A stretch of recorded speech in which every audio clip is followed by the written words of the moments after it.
Bismillahirrahmanirrahim. Assalamualaikum warahmatullahi wabarakatuh.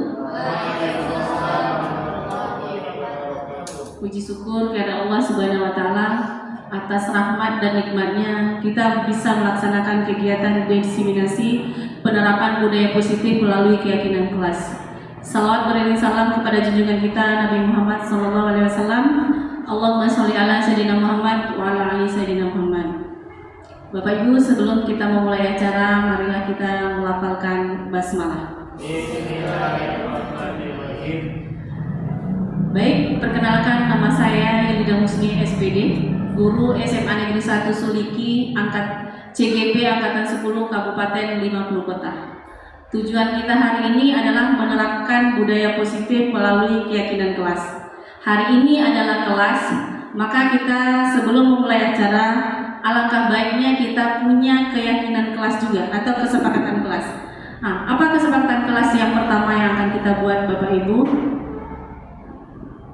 Yang pertama misalnya, apa Bu Maria keyakinannya? Tidak boleh telat.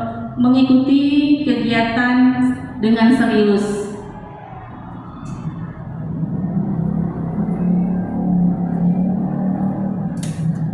Kemudian apa lagi Bapak Ibu? Tidak boleh melihat HP. Tidak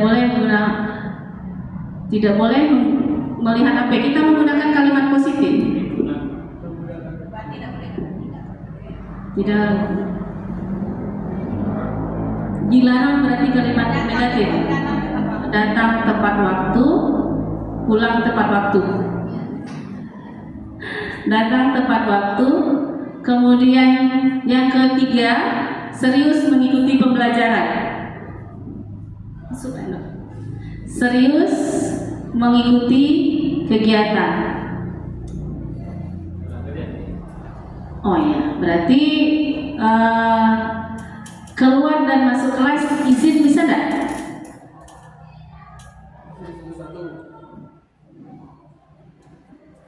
Masuk dan keluar Pak Yalvi? Masuk dan keluar kelas secara bergantian dan minta izin. Apalagi?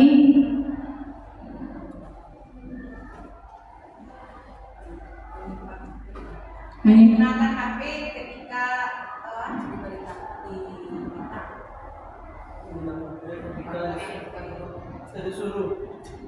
menggunakan HP secara bijak saja karena kita pendidikan orang dewasa. Nah, ini secara bijak. Kemudian yang kelima, atau cukup 4 saja Bapak Ibu? Cukup 4 saja. Nah, ini adalah keyakinan kelas yang kita buat secara bersama. Demikian juga nanti pembelajaran di kelas. Sebelum Bapak Ibu memulai pembelajaran, misalnya di tahun pelajaran baru nanti, sebelum masuk ke materi pembelajaran, buat dulu keyakinan kelas. Nah, sekarang kita masuk materi berikutnya, budaya positif. Nah, budaya positif itu mengacu kepada profil pelajar Pancasila yang tujuannya adalah menciptakan sekolah yang aman, nyaman, dan menyenangkan. Jadi nanti dengan budaya positif tidak ada lagi anak yang merasa tertekan, tidak ada lagi anak, Bu, kalau saya belajar dengan ibu itu kelas 10, kelas 11 saya mengundurkan diri dari sekolah ini. Berarti sekolah yang aman, nyaman, dan menyenangkan itu tidak akan terwujud. Nah, lanjut Bapak Ibu. Kemudian anak melanggar peraturan adalah karena mereka kita punya kebutuhan dasar manusia. Yang pertama adalah bertahan untuk hidup. Kedua, penguasaan. Ketiga, kasih sayang dan rasa diterima. Keempat, kebebasan. Yang kelima, kesenangan. Nah, kadangkala anak bisa jadi menyudutkan temannya atau membuli temannya. Berarti itu untuk memenuhi kebutuhannya akan kebebasan. Dia bebas untuk mendekat. Jadi tidak terpenuhi kebebasannya di rumah, atau tidak terpenuhinya kebebasannya oleh kita sebagai seorang pendidik, maka dia berusaha sebagai seorang yang berkuasa kepada temannya, dia akan membuli temannya. Kemudian anak ada yang curi-curi perhatian dengan kita, tidak buat PR. Bukan berarti dia tidak mau buat PR, tapi dia untuk memenuhi kebutuhannya akan kasih sayang dan rasa diterima. Berarti anak berbuat salah karena 5 kebutuhannya tidak terpenuhi. Jadi kita harus pilih dulu kebutuhan yang mana yang tidak terpenuhi. Sebelum ini kita tidak tahu, tidak yakin, tidak memahami kenapa yang penting anak itu nakal. Kan seperti itu kita di sekolah biasanya, anak itu nakal. Ternyata dia dalam rangka untuk memenuhi kebutuhannya atas penguasaankah, kebebasankah. Kemudian ada anak yang panjat pagar, berarti itu dia memenuhi kebebasan. Berarti ini di rumah mungkin tertekan, berarti di sekolah dia mencari kebebasan dalam panjat pagar. Kemudian anak yang merasa di rumahnya tertekan oleh guru, di rumah tertekan oleh orang tua, di sekolah tertekan oleh guru, dia tidak masuk ke kelasnya. Kemudian dia pergi ke tempat kos temannya, berarti dia memenuhi kebutuhannya akan kebebasan. Nah, berarti di dalam budaya positif kita akan kali apa penyebab dari anak berbuat kesalahan. Kemudian bagaimana mengatasi kesalahan? Biasanya kita memakai 3, motivasi, hukuman, dan restitusi. Nah, kalau dalam disiplin positif, motivasi itu ada yang berasal dari dalam diri, kemudian ada yang berasal dari luar diri. Nah, anak datang ke sekolah tepat waktu, berarti dia untuk menghindari ketidaknyamanan atau hukuman. Kalau tidak datang tepat waktu, beko disuruh ada Pak Emnur milih sampah, berarti ini untuk menghindari hukuman. Kemudian dia selalu, misalnya Pak Yalfi sering memberikan hadiah. Pak Yalfi memberikan hadiah, siapa yang buat puisi yang bagus nanti Pak kasih buah pil 1. Berarti motivasinya untuk mendapatkan imbalan. Nah, ini hanya bertahan sesaat, mungkin dengan Bapak Yalfi saja, mungkin dengan Bapak Emnur saja.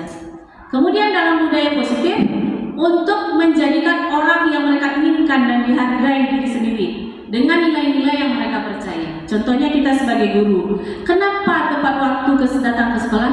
Malu terhadap siswa dalam menjalankan tugas. Bukan karena takut karena ditegur oleh Bapak Ekswani, tidak. Malu pada diri sendiri. Kan untuk menghargai diri sendiri berarti.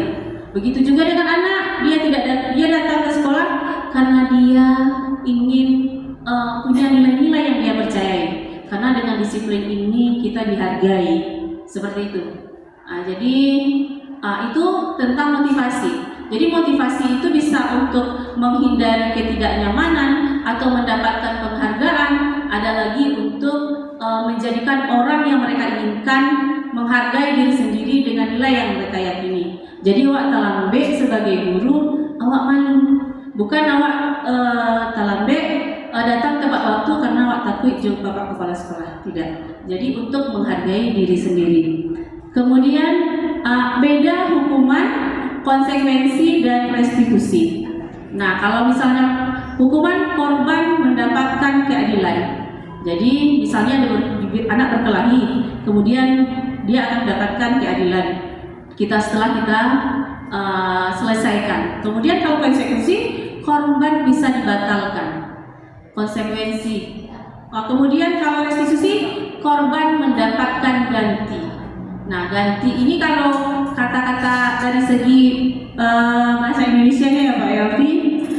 Kemudian murid anak akan tersakiti kalau hukuman. Misalnya disuruh berdiri di depan kelas, merasa tersakiti. Kemudian kalau konsekuensi, murid tidak nyaman. Nah, kalau restitusi, murid mendapatkan penguatan. Jadi di dalam disiplin positif kita akan memilih restitusi. Restitusi yang bagaimana? Sekarang segitiga restitusi. Nah, segitiga restitusi itu adalah suatu dialog yang dijalankan oleh orang tua atau guru menghasilkan murid yang mandiri dan bertanggung jawab. Jadi kenapa dia berbuat salah, kemudian apa solusinya, kemudian disepakati semuanya. segitiga restitusi yang pertama menstabilkan identitas. Nah, menstabilkan identitas, kita tanya, kenapa dia melakukan itu? Kemudian kita katakan, manusia itu, contohnya saya terlambat. Taruhlah saya sebagai seorang guru, Bapak RT akan bertanya, kenapa Yulida Husni terlambat? Ya, karena saya terlambat. Kita tanyakan kenapa dia terlambat. Kemudian saya terlambat bangun, Pak. Nah, terlambat bangun itu biasa. Setiap manusia pasti pernah melakukan kesalahan. Berarti manusiawi sekali. Jadi kita mengatasi masalah siswa itu secara manusiawi. Kamu salah, nak. Iya salah. Kamu pernah berbuat salah. Ibu juga pernah berbuat salah. Nah, itu namanya menstabilkan identitas. Jadi dia tidak merasa tertekan diselesaikan. Kemudian validasi tindakan. Awak terlambat jago. Awak main game semalam bu. Nah, kemudian menanyakan keyakinan kelas. Keyakinannya seperti kita buat tadi. Mungkin dalam keyakinan kelas Bapak Ibu pernah menyatakan disiplin dan tepat waktu. Kemudian kita tanyakan keyakinan kelas yang mana yang telah bukan langgar Bapak Ibu, tetapi yang tidak sesuai dengan yang kita sepakati. Jadi dalam disiplin positif, kamu sudah melanggar kesepakatan kelas. Tidak. Kesepakatan kelas yang mana yang tidak sesuai, yang sesuai dengan yang Anda lakukan. Dia katakan disiplin dan tepat waktu bu. Nah, kemudian apa langkahnya bagi Ananda supaya Ananda nanti tidak terlambat lagi? Kita carikan solusinya. Kenapa? Karena ibu tidak berada di posisi Ananda. Ibu tidak berada di posisi Ananda. Yang tahu Ananda itu adalah Ananda sendiri. Ya, jadi saya harus bangun pagi bu, seperti ini. Ya boleh. Jadi untuk masa yang akan datang, Ananda tidak terlambat lagi. Jadi seperti itulah penerapan budaya positif. Contoh, anak berkelahi, anak dalam lokal ini berkelahi. Kenapa? Kamu tadi berkelahi ya nak? Iya. Salah itu apa betul? Salah bu. Iya. Setiap manusia pasti pernah melaksanakan salah, pasti pernah berbuat salah. Ibu juga pernah berbuat salah. Kemudian apa yang melatar belakangi kejadian itu? Ini curi-curi awak bu. Curi-curi awak tarik. Kemudian dia mau lewat tinjunya bu. Iya. Tuh bak kawan tuh. Kemudian kalau awak berada di posisi kawan itu bak. Ya nak mau lo ada bu. Ya nak mau awak pasti datang orang tua betul. Jadi dalam segitiga restitusi kita tanyakan pertama kepada anak, kemudian anggap dia sama dengan kita pasti pernah melaksanakan kesalahan. Apakah itu sulit? Sulit tak Pak Emnur? Sulit sekali. Tapi kita berusaha untuk merubah itu menjadi disiplin positif. Nah, kalau misalnya kita dekati anak, salah, angka terlambat, menongolnya tak kawat. Ya, tapi kalau dengan disiplin positif, iyo salah nak, tapi tak tahu orang salah kan. Kini salah, bisa salah, dia salah menggunakan. Jadi tanyakan. Itu namanya menghamba ke peserta didik, karena Ki Hajar Dewantara menyatakan bahwa murid adalah tempat tumbuhnya kebudayaan, dan pendidikan adalah bertujuan mensejahterakan murid setinggi-tingginya untuk mencapai kebahagiaan baik sebagai individu ataupun sebagai anggota masyarakat. Jadi Allah dalam rangka berhamba kepada murid dan murid. Nah, itu tentang segitiga restitusi. Nah, yang pertama tadi menstabilkan identitas. Berbuat kesalahan adalah bagian dari proses pembelajaran. Yang kedua, menggeser identitas gagal menjadi identitas sukses. Kalau bongi-bonginya nyatorin. Contoh, misalnya ada kawan awak, kamu lagi dengan saya, kamu lagi. Dia tidak sekolah. Akhirnya gagal kan? Gagal masa depannya. Mana tahu yang anak yang nakal itu, bahkan anak yang paling nakal lah nanti yang akan menegur kita di jalan. Anak yang pintar dilak-laknya hukum kawan. Ya nak? Nah, kemudian itu tujuannya segitiga restitusi. Kemudian validasi tindakan. berdasarkan prinsip bahwa setiap perilaku berupaya memenuhi suatu kebutuhan tertentu. Lawak bahasa di 5 kebutuhan manusia. Jadinya berbuat salah karena memenuhi kebutuhan. Awak tidak pernah ditegur-tegurnya di bawah Maria ada biarlah pada saat jam pembelajarannya awak boleh ulah. Awak tidak ada Pak Biko tu tidak dianggap awak ada. Yang si A dia jualan kelas. Awak boleh salah. Jadi dia memenuhi kebutuhannya tentang rasa perhatian dan kasih sayang. Kemudian diculik-culik kawan tarik. Berarti dia memenuhi kebutuhannya tentang penguasaan.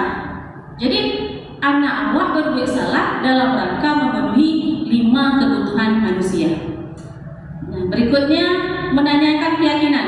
Murid diberi pertanyaan yang bermakna untuk memunculkan motivasi secara intrinsik. Murid mampu mengaitkan keyakinan dengan tindakan yang salah. Salah awak tu nak? Yo. Sesuai dari mana? Berarti keyakinan awak tentang disiplin dan tanggung jawabku. Nah, jadi tugas kita sebagai guru sebelum memulai pembelajaran di tahun ajaran baru nanti buat keyakinan kelas. Nah, Bapak Ibu, kemudian apa beda peraturan dengan keyakinan? Nah, kalau peraturan selalu kembalikan buku. Contohnya, selalu kembalikan buku ke tempatnya. Contohnya kita di pustaka, kembalikan buku ke tempatnya. Itu peraturan. Berarti keyakinan kelasnya adalah tanggung jawab. Kemudian dilarang mengganggu orang lain. Berarti menghormati keyakinan kelasnya adalah menghormati orang lain. Hadir di sekolah 15 menit sebelum pembelajaran dimulai berarti menghormati orang lain dan berkomitmen. Dilarang melakukan kekerasan berarti keselamatan dan menghormati orang lain. Dilarang menggunakan narkoba berarti tentang kesehatan. Kemudian agak kabur ya Bu Latifah. Bergantian atau menunggu giliran berarti menghargai orang lain dan bersabar. Gunakan masker berarti kesehatan dan keselamatan. Berarti di dalam kesepakatan keyakinan kelas atau kesepakatan kelas kita tidak menggunakan kalimat yang negatif. Pembentukan keyakinan sekolah atau kelas. Keyakinan kelas lebih abstrak dari peraturan. Kemudian dapat berupa pertanyaan-pertanyaan yang bersifat universal. Yang ketiga, senantiasa dalam bentuk positif. Yang keempat, sebagaimana tidak terlalu banyak dalam mudah diingat dan dipahami. Sebaiknya sesuatu yang dapat diterapkan di lingkungan tersebut disusun dengan melibatkan semua warga kelas. Hendaknya ditinjau kembali dari waktu ke waktu. Jadi kalau buat keyakinan kelas di tahun pelajaran baru, kira ada orang anak dan dibuat tidak sesuai dengan keyakinan wak ulang balik, wak buat kesepakatan balik. Keyakinan kelas yang awak alang karena yang tidak sesuai nak, cuma ibu Juni tidak ada situ dah, ya kan? Misalnya tidak ada sesuai dengan keyakinan kelas yang dibuat pertama kali, tidak ada yang awak langgar debu, batu, jangan baca lah. Sesuai saja. Berarti keyakinan kelas ditinjau dari waktu ke waktu tapi tidak baku. Kemudian tahap pembentukan keyakinan kelas mempersilakan warga sekolah atau kelas untuk menyampaikan pendapatnya terkait peraturan yang perlu disepakati. Berarti secara bersama-sama. Biasa peraturan waktu di sekolah dibuat di tim. Kemudian ditempel di agenda siswa, tanda tangani, tampil jengko, konsekuensinya pilih sampah. Nomor 2 pilih je sampah harus. Akhirnya buat 7 pilih sampah. Kita ambil buat tadi tadi. Berarti tidak merubah perilaku jadinya kan? Kemudian tidak buat PR, pulang. Awak tak pulang, tidak PR, awak pulang selamat. Kemudian misalnya tidak mengerjakan tugas, berdiri di depan kelas. Karena dia anak yang kinestetik, itu juri atau enggak pada duduk. Berarti tidak menyelesaikan masalah. Jadi kemudian menyusun keyakinan kelas sesuai dengan langkah-langkah pembentukan keyakinan kelas, yakni menggunakan kalimat yang positif. Yang keempat, meninjau kembali daftar hasil diskusi. Yang kelima, meninjau kembali keyakinan kelas bersama-sama bila dirasa terlalu banyak melebihi 7. maka dapat dikurangi. Meninjau ulang, menyetujui, menyepakati keyakinan kelas atau sekolah oleh seluruh warga sekolah atau kelas. Meletakkan keyakinan sekolah atau kelas di tempat yang mudah terlihat oleh semua warga sekolah. Terima kasih.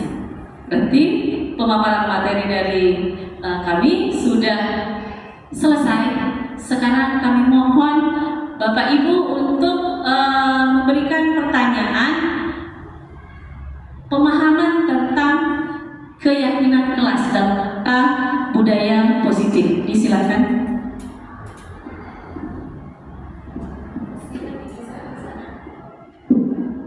Silakan Bu Mila.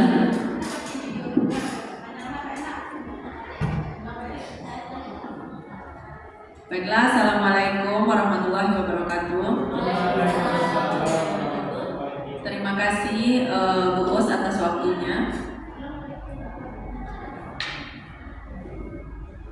Terima kasih atas waktu.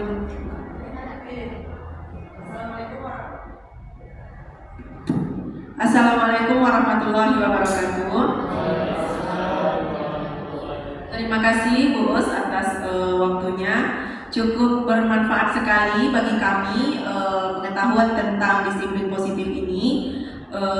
Bisa sangat menambah wawasan dan pengetahuan kami dalam melaksanakan pembelajaran di kelas nantinya.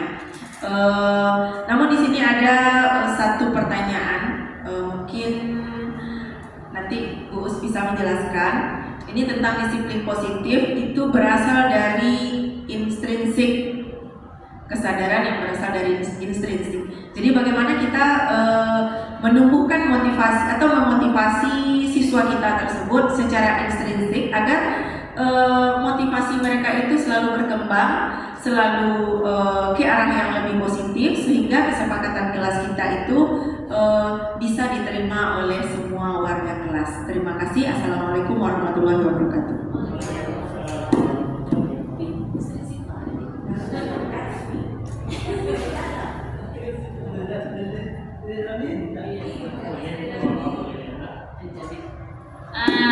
Lanjut, ada lagi yang mau bertanya? Silakan Pak Miko.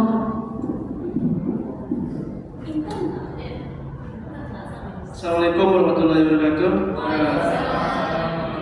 Terima kasih atas kesempatannya Gus. Yang ingin saya tanyakan itu, dulu kita pernah mendengar kata-kata kontrak kelas. Apa perbedaan antara kontrak kelas dengan keyakinan kelas? Mungkin itu Gus. Terima kasih. Assalamualaikum warahmatullahi wabarakatuh. Waalaikumsalam warahmatullahi wabarakatuh.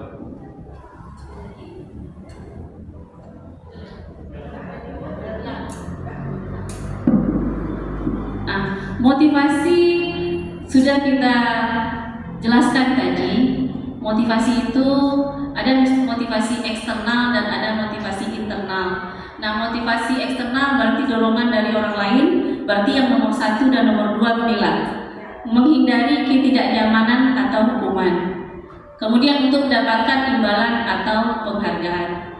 Jadi kalau yang motivasi intrinsik yang bila tadi berarti motivasi intrinsik akan berdampak jangka panjang, tidak berpengaruh oleh hukuman atau hadiah, untuk menjadikan orang yang mereka inginkan dan menghargai diri. Bagaimana kita untuk membangun motivasi dalam diri anak itu? Berarti dengan meyakinkan mereka bahwa dengan disiplin positif yang mereka miliki, mereka akan menjadi orang yang menghargai diri sendiri dan mereka punya nilai-nilai yang mereka yakini yang bisa teraplikasi dalam kehidupannya sebagai siswa dan sebagai anggota masyarakat. Nah, mungkin Pak Yanfi ada yang perlu ditambahkan dengan motivasi intrinsik ini? Terima kasih Bu. Tambahan, kalau dalam bahasa intrinsik itu artinya dari dalam diri.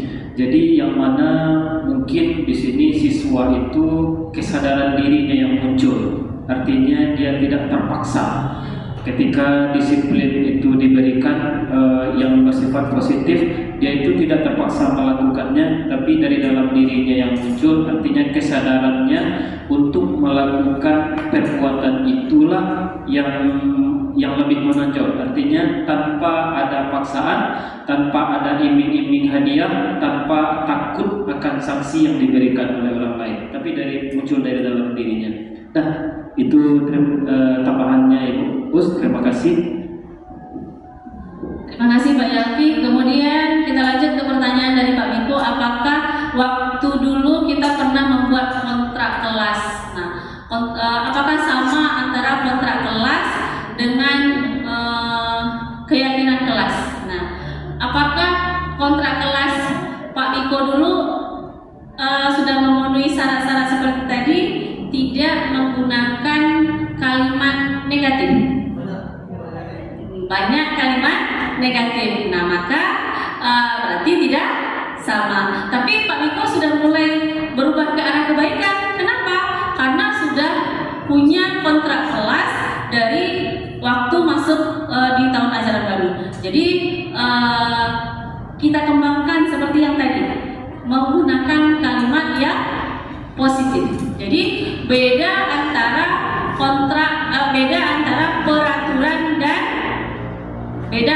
peraturan dan keyakinan kelas. Jadi keyakinan kelas itu dengan langkah-langkah segitiga restitusi. Jadi tujuannya apa? Menciptakan lingkungan sekolah atau lingkungan kelas aman, nyaman, dan menyenangkan. Karena filosofi Ki Hajar Dewantara adalah menghamba kepada siswa. Murid adalah tempat tumbuh berkembangnya budaya, nilai-nilai kebudayaan. Kemudian Bapak Ibu, demikianlah diseminasi kita hari ini. Mudah-mudahan apa yang kita dapatkan hari ini bisa kita aplikasikan dalam pembelajaran. Terima kasih kepada Bapak Ibu. Mudah-mudahan Bapak Ibu yang mendengarkan saya bernilai ibadah.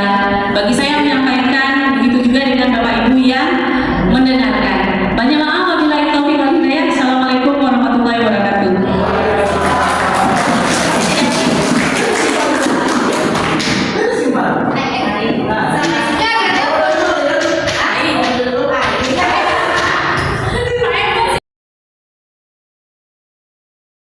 Anda semua selamat pagi. Apakah hari ini Anda dalam keadaan sehat semua? Alhamdulillah sehat. Alhamdulillah, luar biasa. Anda hari ini sebelum kita mempelajari materi ekonomi atau masuk pada materi pembelajaran ekonomi, kita akan melakukan yang namanya ibu mensosialisasikan tentang disiplin positif. Bismillahirrahmanirrahim. Selamat pagi Anda semua. Apakah hari ini Anda dalam keadaan sehat? Alhamdulillah sehat. Alhamdulillah. Sebelum kita mempelajari mata pelajaran ekonomi, sebaiknya kita melakukan yang namanya keyakinan kelas. Apa itu keyakinan kelas? Keyakinan kelas adalah bagian dari penerapan disiplin positif. Apa guna disiplin positif bagi peserta didik atau murid adalah menciptakan sekolah aman, nyaman, dan menyenangkan. Jadi, apa tujuannya? Menciptakan lingkungan sekolah yang aman, nyaman, dan menyenangkan.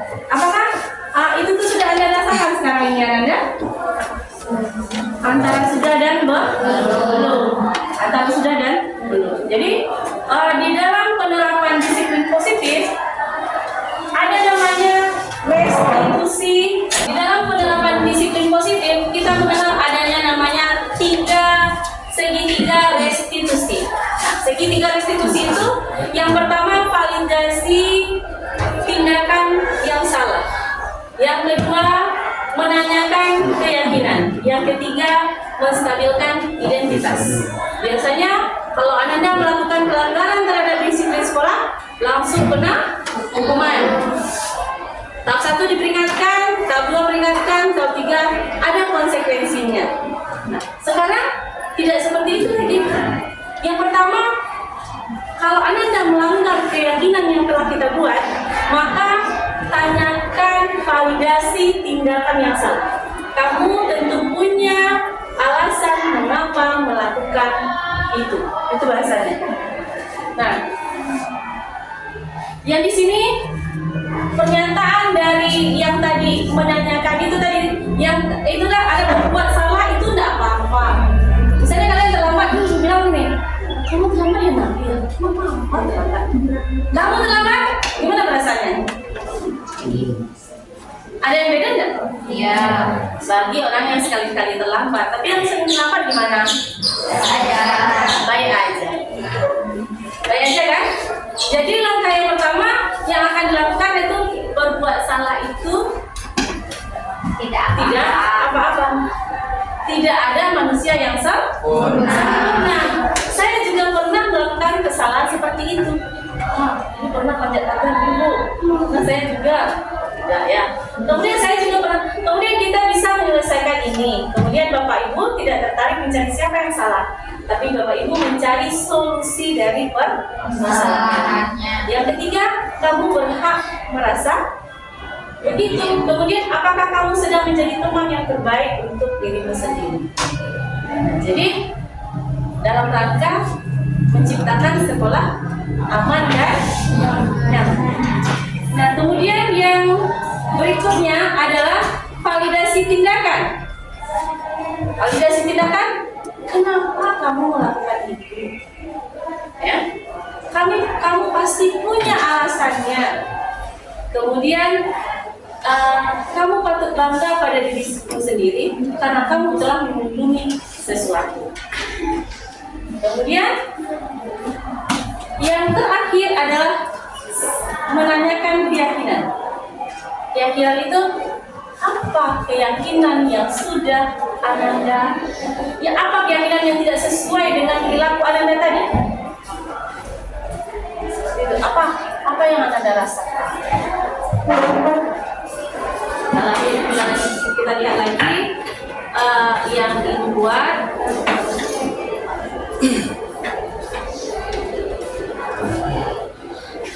Ini nanti dipotong saja ya.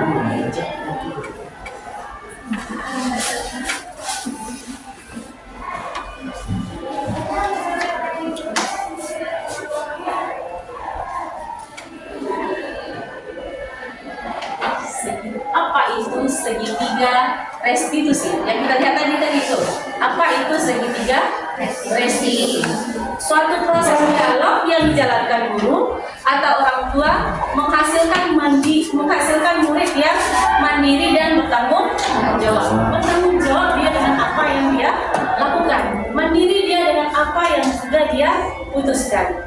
Kemudian segitiga restitusi sama dengan yang tadi. Yang pertama validasi tindakan yang salah, kemudian menanyakan keyakinan, yang ketiga menstabilkan identitas. Yang pertama menstabilkan identitas. Berdasarkan prinsip berbuat kesalahan adalah bagian dari proses pembelajaran. Tidak ada manusia yang tidak pernah salah. Kemudian menggeser identitas gagal menjadi identitas sukses. Maksudnya, kalau Anda di pagar itu sering terlambat, sering dimarahi, kemudian enggan ke sekolah, Anda menjadi sukses atau tidak? Tidak. Tapi kalau Anda dipanggil, ditanyakan kenapa terlambat, kemudian dicarikan solusi, apakah selalu gagal? Ya, jadi menggeser dari identitas gagal menjadi identitas sukses. Kemudian validasi tindakan yang salah. Nah, berdasarkan prinsip bahwa setiap perilaku berupaya memenuhi suatu kebutuhan tertentu. Kadang Ananda mau terlambat itu karena ada kebutuhan. Apa kebutuhannya? Kebutuhan ingin diperhatikan. Ada? Ada. Masa tidak ada? Kenapa terlambat? Kan ditegur terus oleh piket. Kebetulan yang piketnya bapak itu. Kebetulan yang piket itu ibu-ibu. Atau langsung siap itu ingin diperhatikan, ingin dianggap lebih atau dianggap siapa gitu. Ada yang babak walaupun terlambat, jadi ingin dianggap berkuasa. Jadi kebutuhannya itu.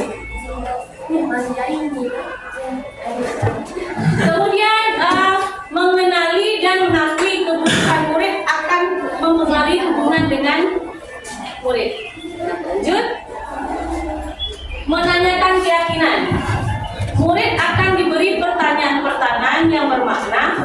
untuk memunculkan motivasi secara intrinsik. Jadi ditanyakan, kenapa terlambat? Semalam begadang, Bu. Kenapa begadang? Ternyata orang tuanya sakit kan? Bisa jadi kan? Tidak selalu begadang itu karena main HP, tapi bisa jadi karena dia harus menunggu orang tuanya di rumah sakit. Kalau dimarahi gimana? Sedih nggak?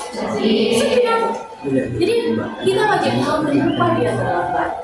Kemudian mampu mengaitkan keyakinan dengan tindakan yang salah, bahwa apa yang kita lakukan itu adalah salah. Nah, sekarang kita masuk lagi keyakinan kelas selama belajar dengan ibu mata pelajaran ekonomi. Anak-anak, kita buat keyakinan kelas 11F1. Siapa yang mau tulis di depan? Apa yang mau kita lakukan di kelas ini? Siapa yang mau? Siapa yang mau kan? Ini mau. Ya silakan.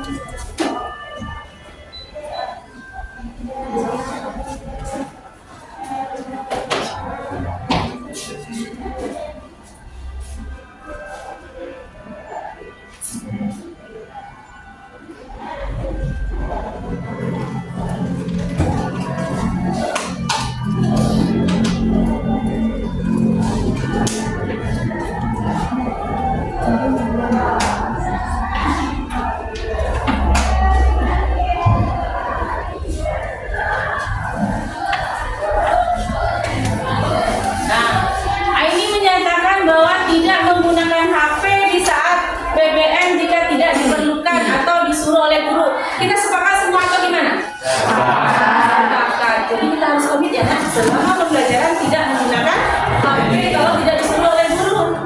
Yang berikutnya, apa lagi keyakinan kelas kita? Silakan. Ya, Ilham, silakan.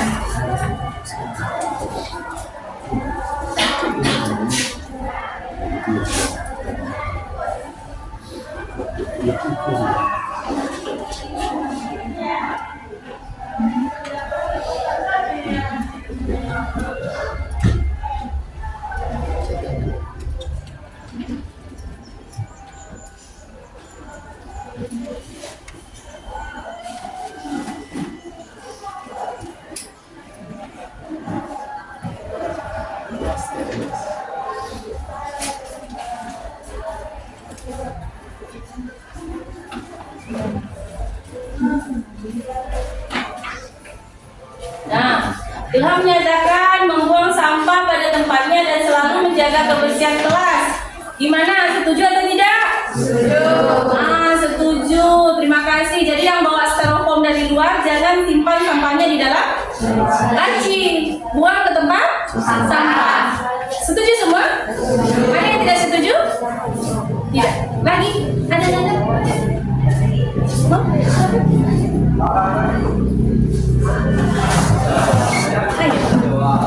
Membuang sampah pada tempatnya, tidak menggunakan HP saat PBM. Kemudian, apakah datang tepat waktu juga dulu? Nah, jadi Pak, benar tak?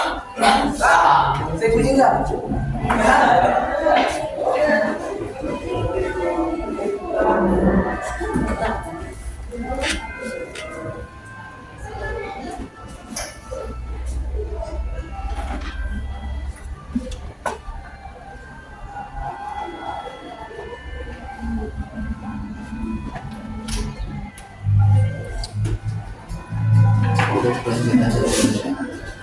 Nah, berkata sopan dan tidak berkata kasar, baik kepada yang lebih tua ataupun kepada teman. Jadi kita semuanya harus punya akhlak, baik kepada tugas kebersihan, Om Satpam, petugas TU, kafe, perpustakaan, guru.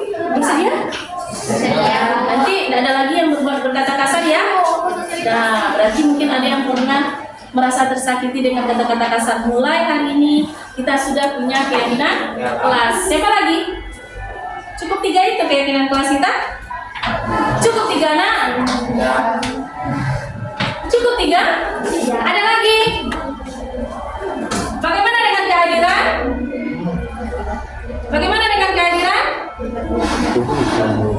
Oh, oke.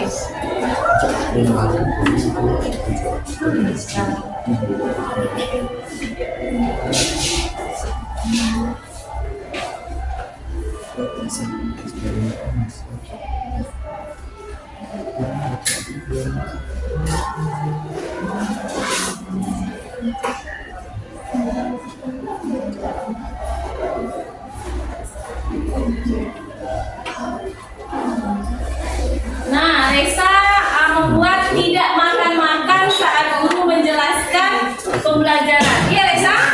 Iya. Yang lain gimana ini? Setuju?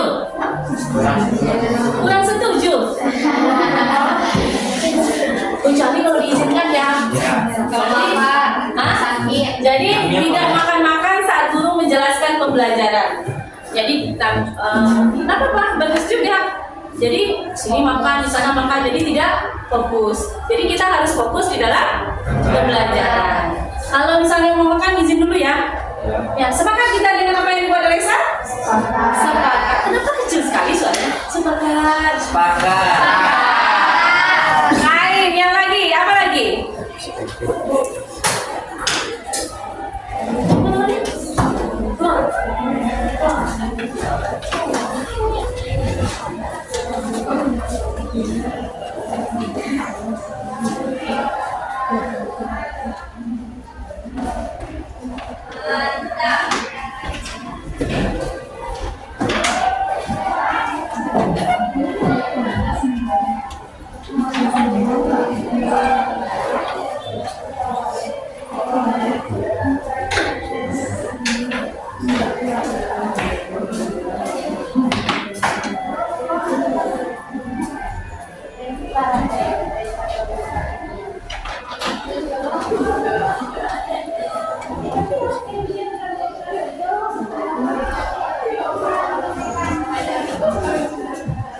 Orang menyatakan saling menghargai satu sama lain dan menghormati guru.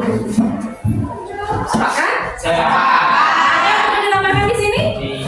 Tidak. Saling menghargai satu sama lain dan menghormati guru. Ada lagi?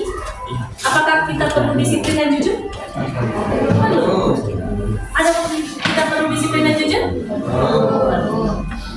Siapa yang mau buat? Siapa yang mau buat kita? Siapa bisa bantu?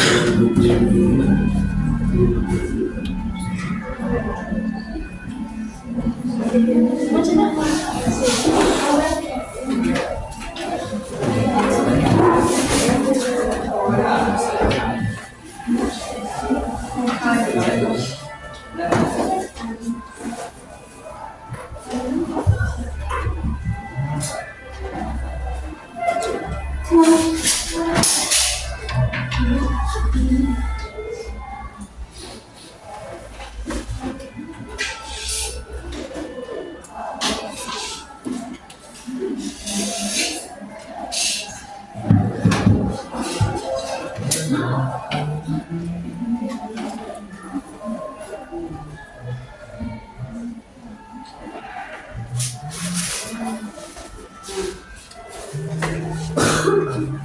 Tidak bertanya-tanya sama teman waktu nah. Tidak bertanya-tanya. Kamu bertanya. Tidak bertanya-tanya. Iya kan? Jadi sekarang karena ini adalah keyakinan kelas disiplin positif, jadi kalimatnya juga harus kalimat yang positif. Berarti di sini tidak, ini kita ganti dengan apa? Jangan. Sebaik-baiknya Menggunakan. Dilarang. Menghindari.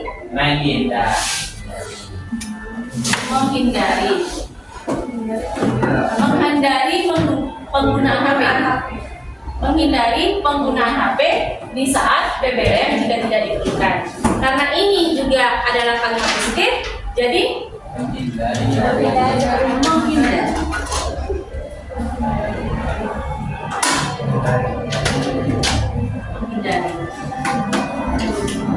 Kalau ini tidak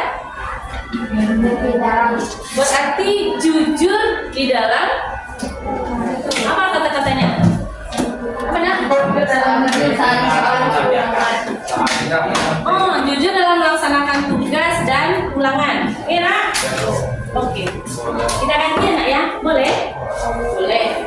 Jujur dalam mengerjakan tugas dan ulangan.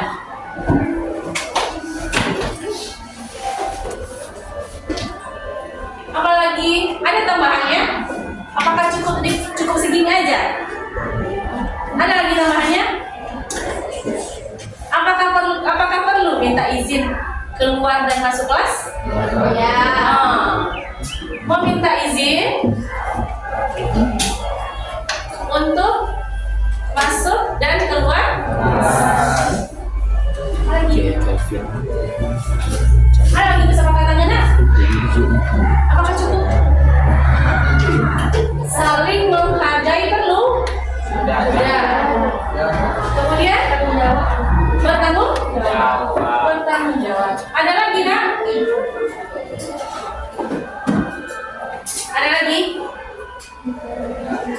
Ada lagi sayang? Ada lagi nak? Apa? Tepat waktu. Berarti juga disiplin. Belum ada disiplin? Disiplin di dalam pembelajaran. Ada lagi? Cukup? Cukup nak? Ada lagi? Ada lagi? Saling menghargai sesama teman ada? Ada. Kemudian rasa sosialnya gimana? Perlu? Apa keyakinannya? Misalnya ada teman kita yang sakit, Solidaritas, Bu. saling membantu dan memiliki solidaritas yang Tinggi.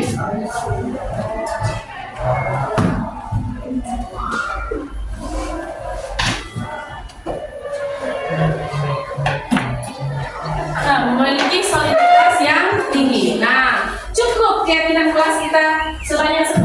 Cukup. Semuanya sudah terangkum di sana. Satu lagi yang tertinggal. Apa?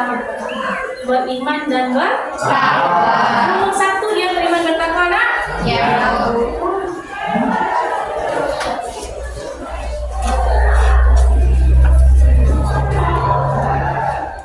Kepada Tuhan yang Maha Esa. Jadi keyakinan kelas F1 pada mata pelajaran ekonomi kita bacakan ya, boleh dibacakan? Yang pertama, beriman dan bertakwa kepada Tuhan yang Maha Esa.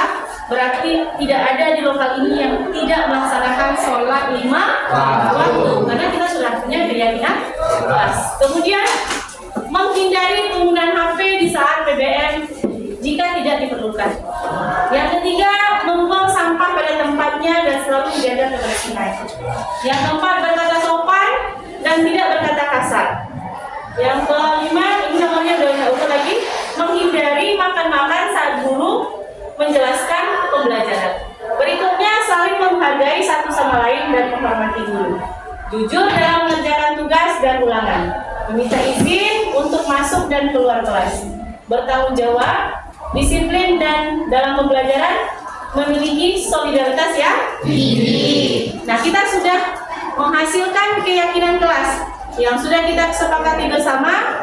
Nanti kalau seandainya ada yang tidak sesuai, bukan melanggar istilahnya ya nak, bukan melanggar ini, tapi kalau seandainya tidak ada yang sesuai, ada yang tidak sesuai dengan keyakinan kelas ini, maka akan dilakukan diskusi dengan guru mata pelajaran. Dalam rangka apa? Apa tadi? Menciptakan sekolah yang aman. Kemudian merubah apa tadi? Siswa gagal menjadi siswa sukses. Menjadikan individu yang gagal menjadi individu yang sukses. Demikianlah tentang disiplin positif kita hari ini. Mudah-mudahan kita dapat menjalankan dan terciptalah lingkungan F1 ini adalah lingkungan yang aman, nyaman, dan